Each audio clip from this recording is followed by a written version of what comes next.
여기는 알바샤 폰즈파크 게이트 4입니다. 다른 데로 가면 안 돼요. 게이트 4로 들어오는 겁니다. 여러분들, 코로나로 인해서 너무 집에만 있는 것 같아요. 그래서 친구들을 위해서 공원 한 바퀴 캠페인을 만들었어요. 우리 친구들도 같이 운동복을 입고 만나는 거예요. 거기 7번 11번 같이 가. 모르는 사람이네. 자, 여기를 집중하세요. 700m 지점입니다. 다른 곳으로 가면 안 돼요. 700m 지점에서 그리고 쭉쭉쭉쭉 따라오세요. 계속 오세요. 자, 여기 800m 지점에 목사님이 여러분을 기다리고 있을 거예요. 우리 친구들 운동복 입고 우리 공원 한 바퀴 돌아보자고요.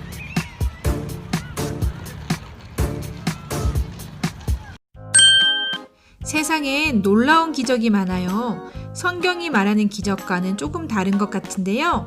우리 먼저 세상의 기적을 볼게요. 1번 VR 게임.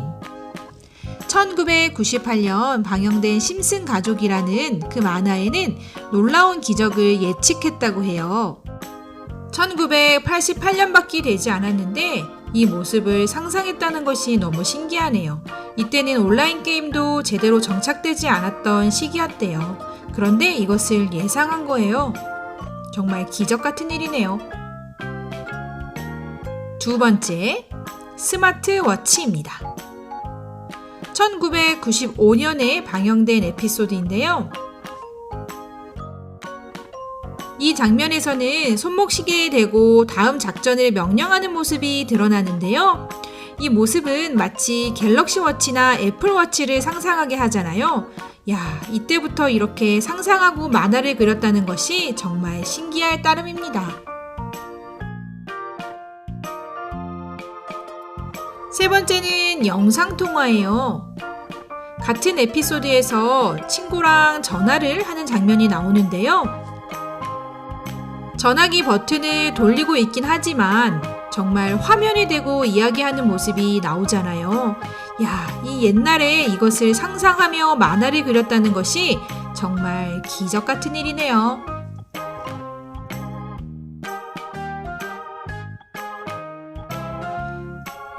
네 번째는 아이패드입니다. 정말 대단한 스토리인데요. 여기에 보면 메모를 하라는 얘기가 나오는데요. 지금 여기 보세요. 애플 로고가 담겨져 있는 것 같네요. 아이폰이 세상에 등장하기도 전인 96년도에 펜을 이용해서 태블릿에 메모를 하는 모습을 상상했다니 정말 대단하네요. 다섯 번째는 인공지능의 점령이에요. 이 에피소드에서는 로봇들이 사람들의 일자리를 모두 빼앗아가는 이야기가 등장하는데요. 정말 신기한 것은 이로부터 4년 후에 로봇과 사람이 대결을 하는 일이 벌어지기도 하죠. 과거에 이 일들을 예상했다는 것도 정말 신기하지만 이제는 두바이에서 이 일들이 이루어지고 있다는 거 우리 친구들 알고 있나요? 우리 선생님들 중에서는 애플워치를 사용하시는 분이 계세요. 우리 아이들 잘 지내고 있나요? 아이들 케어 잘 부탁해요. 네, 저희 반 너무나 아이들은 잘 편리하게 지내요. 이것을 통해서 우리 친구들에게 연락도 하고 카톡도 보내고 그렇게 하신대요. 아이들이 소년부 영상 너무 좋아해요. 정말 기적 같은 일이 우리 생활에 가까이 있네요. 다음은 영상통화입니다. 주사위가 들은 컵을 우리는 찾으면 되는 코로나를 거예요, 통해서 알겠죠? 많은 것을 접하게 되었습니다. 이번 킹키바캠을 기억하나요? 1시간은 유튜브 채널을 통해서 1시간은 줌을 통해서 공과하고 게임했었던 것을 기억하고 있죠? 자, 2번. 모두가 다른 장소에 있었지만 장소에 구애받지 않고 한 마음과 한 뜻으로 같이 하는 시간을 보낼 수 있었어요. 야, 이것 또한 기적 같은 일이네요. 자, 5번에 있는 사람 5번에 손 들어주세요. 정답은 1번입니다. 1번. 다음은 서빙하는 로봇이에요. 목사님이 저번 주에 페스티벌 시티에 갔었거든요. 그런데 로봇 카페가 있는 거예요. 이야, 진짜 신기해서 한번 먹어봤어요. 그런데 정말 사람이 만든 맛이랑 똑같은 거예요. 야, 우리 친구들도 한번 도전해보세요. 기적 같은 일이 너무 우리의 일상생활과 가까이 있네요. 다음은 배달되는 기름입니다. 저런 나가야 하는데 기름이 없더라고요. 그래서 기름차를 집으로 불렀어요. 앱 하나면 집으로 기름이 배달된답니다. 과학은 계속 발전하고 있어요. 정말 이것이 기적일까요? 우리 성경에서 말하는 기적을 볼게요. 세상엔 너무 신기한 일이 많아요. 집에 앉아서 손가락 하나로 모든 것을 할 수 있는 시대를 살고 있습니다. 우린 이 일들을 보면서 기적 같은 일이 벌어졌다고 이야기해요. 그런데 오늘 말씀에서 알려주시는 진짜 기적은 날마다 하나님을 바라보는 거래요. 우리 친구들이 무엇을 바라보고 있는지 보세요. 신비한 기적보다 더 놀라운 주 사랑 영원한 생명이 되신 주 내겐 더 큰 기적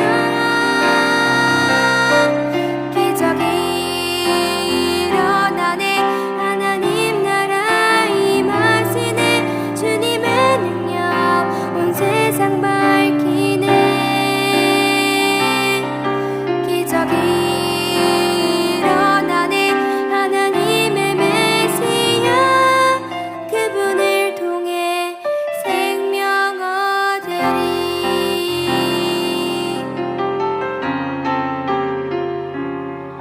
신비한 기적보다 더 놀라운 주 사랑 영원한 생명이 되신 주 내겐 더 큰 기적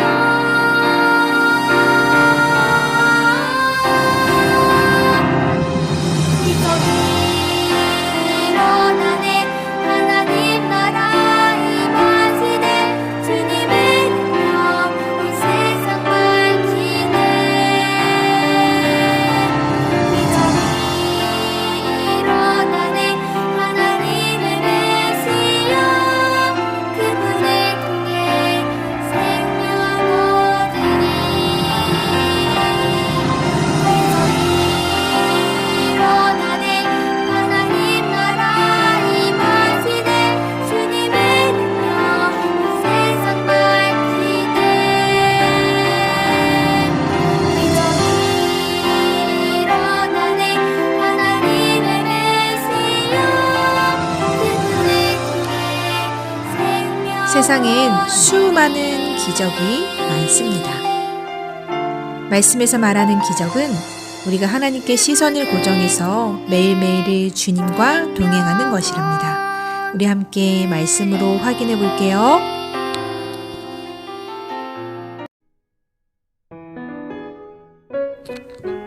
예수님이 물 위를 걸으셨어요. 예수님은 갈릴리 호숫가에서 사람들을 가르치셨어요.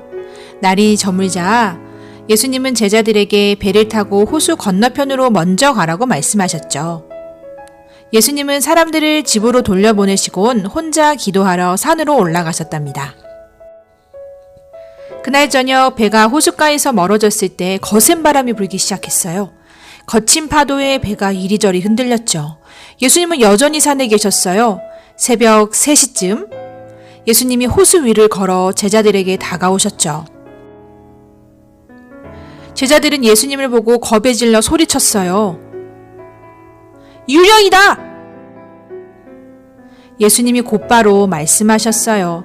안심해라, 나다. 두려워하지 말아라. 베드로가 말했어요. 주님, 정말 주님이 맞으시면 저에게 물 위로 걸어오라고 말씀해 주십시오. 오너라.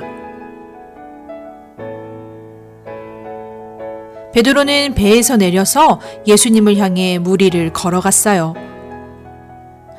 하지만 거센 바람을 보자 덜컥 겁이 났죠. 그러자 물속으로 가라앉기 시작했어요. 주님, 살려주십시오! 예수님이 손을 내밀어 베드로를 붙잡으셨어요. 믿음이 적은 사람아, 왜 의심하였느냐? 예수님이 베드로와 함께 배에 오르자 바람이 멈추었어요. 배에 있던 사람들이 모두 예수님께 절하며 말했어요. 주님은 참으로 하나님의 아들이십니다.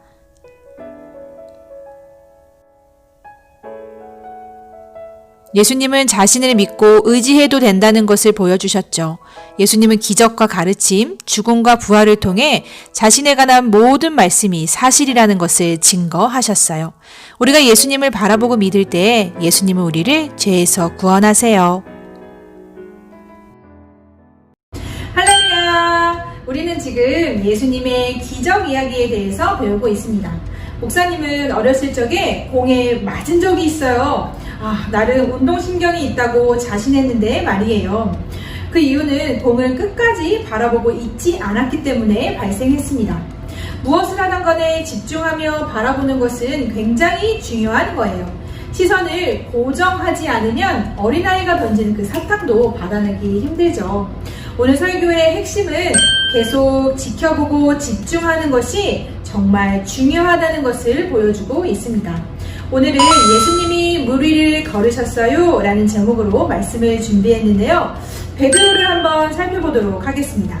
이번 과의 기적은 예수님께서 만물을 다스릴 권세가 있다는 것을 다루고 있습니다. 우리는 물 위를 걸을 수 없지만 예수님은 권세를 가지고 계시기 때문에 물 위를 걸으실 수 있는 분이십니다. 지난주에 다루었던 예수님이 5,000명을 먹이신 기적 직후에 일어난 일이죠. 제자들은 배를 타고 호수로 건너갔습니다. 예수님은 혼자 기도하러 가셨죠. 그러나 한밤중에 심한 폭풍이 몰아친 겁니다. 제자들이 탄 배는 이리저리 흔들렸어요. 그때 예수님이 물 위를 걸어 그들에게 오셨습니다. 제자들은 처음에는 유령이라고 생각했지만 이내 예수님이시라는 것을 알게 되었대요. 이 이야기에서 베드로를 우리는 인정해줘야 합니다. 베드로를 한 단어로 표현하면 정말 용감하다 이렇게 표현할 수 있겠죠. 그는 예수님께 주님이시거든 나를 명하사 물 위로 오라 하소서 라고 말했습니다. 그러자 예수님은 오라 이렇게 말씀하시죠. 그래서 베드로는 배에서 내렸습니다. 그렇게 할 수 있는 사람이 정말 많지는 않으니까요. 우리는 그를 인정해줄만 합니다.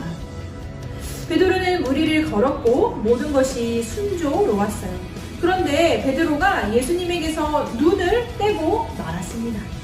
파도와 바람 그리고 거센 그 바람에 너무나 놀라서 눈을 그만 피하고 만 거예요. 예수님에게서 눈을 돌리자 베드로는 바다에 풍덩하고 빠졌습니다. 자기를 구해달라고 소리를 쳤고 예수님은 그를 구해 주셨죠. 이 기적은 자연을 다스리시는 예수님의 능력을 보여주고 있습니다. 그분만이 물 위를 걸으실 수 있고 베드로와 같은 사람도 물 위를 걷게 하실 수 있는 분이시죠. 또한 중요한 포인트가 여기에 있어요. 예수님에게서 눈을 돌리는 것에 관한 내용이죠. 우리 모두 주님께 시선을 놓칠 수 있는 사람들입니다. 복음과 진리에서 눈을 돌려버릴 수 있는 사람들이죠. 그리스도 안에서 우리가 누구인지를 잊어버리고 하나님이 우리를 얼마나 사랑하시는지를 때로는 잊어버리곤 합니다. 그리고 우리의 인생을, 우리의 상황을 바라볼 때가 있어요. 나는 정말 어려움에 풍덩 빠져있는데 라고 생각이 들 때가 있죠. 이 이야기를 통해서 예수님이 누구신지 알게 되기를 원합니다. 예수님은 기적을 행하시는 분이시고 그분이 하나님이시라는 것을 알기 원하셨어요. 그러나 더욱 잊지 말아야 할 것은 우리가 삶을 살아가더라도 때로는 정말 말도 안 되는 상황에 처해 있는 것 같을 때에도 예수님께 시선을 고정해야 한다는 것입니다. 우리가 항상 바라봐야 한다는 것은 예수님 한 분뿐이세요. 예수님은 자신을 믿고 의지해도 된다는 것을 이번 과에서 우리에게 알려주고 계십니다. 예수님의 기적과 가르침, 그분의 죽음과 부활을 통해서 자신에 관해서 하신 말씀이 모두 사실이라는 것을 증명해 보이셨어요. 우리가 예수님을 바라보며 믿을 때 예수님은 우리를 죄에서 구원하십니다.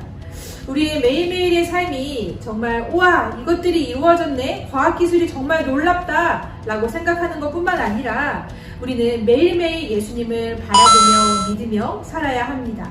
그것이 바로 기적과 같은 삶이라고 오늘 말씀에서 가르쳐주고 계십니다.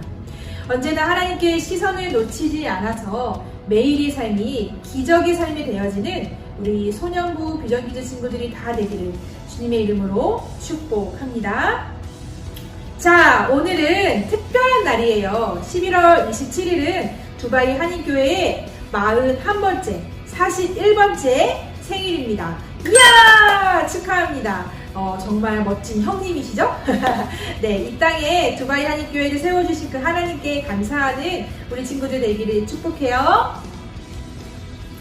네, 또한 우리에게 공동체를 허락해주신 그 하나님께 감사하는 마음으로 오늘은 귀한 캠페인을 준비했어요. 우리 친구들 코로나로 인해서 맨날 집에만 있으니까 살이 많이 포동포동 쪘더라고요. 다들 공원에 나와서 같이 산책하면 어떨까요? 장소는 알바샵 폰츠파크 게이트 4입니다. 들어오자마자 700m 지점과 800m 사이에 목사님과 선생님이 우리 친구들을 기다리고 있을 거예요. 우리 친구들 가벼운 옷차림으로 마스크를 쓰고 우리가 같이 많은 것을 할 수는 없겠지만 가족과 함께 축구공도 차고 자전거도 타고 킥보드도 타고 배드민턴도 좋아요. 우리 친구들 산책하는 마음으로 가족과 함께 나와주세요. 자, 그러면 이번 주 문제 나갑니다. 베드로는 예수님께 이것을 놓치자 두려움에 물에 풍덩 빠지고 말았어요. 어려운 상황 가운데서도 우리는 예수님께 무엇을 고정해야 할까요? 1번 시선 고정, 2번 머리 고정, 3번 다리 고정, 4번 채널 고정. 정답을 아는 친구들은 담임 선생님께 보내주세요. 자, 이번 주에도 매일매일 하나님께 시선을 고정하여서 하루하루가 기적이 되어지는 우리 소년부 비전키즈 친구들이 되기를 축복해요. 우리 다음 주에도 건강하게 만날게요. 안녕.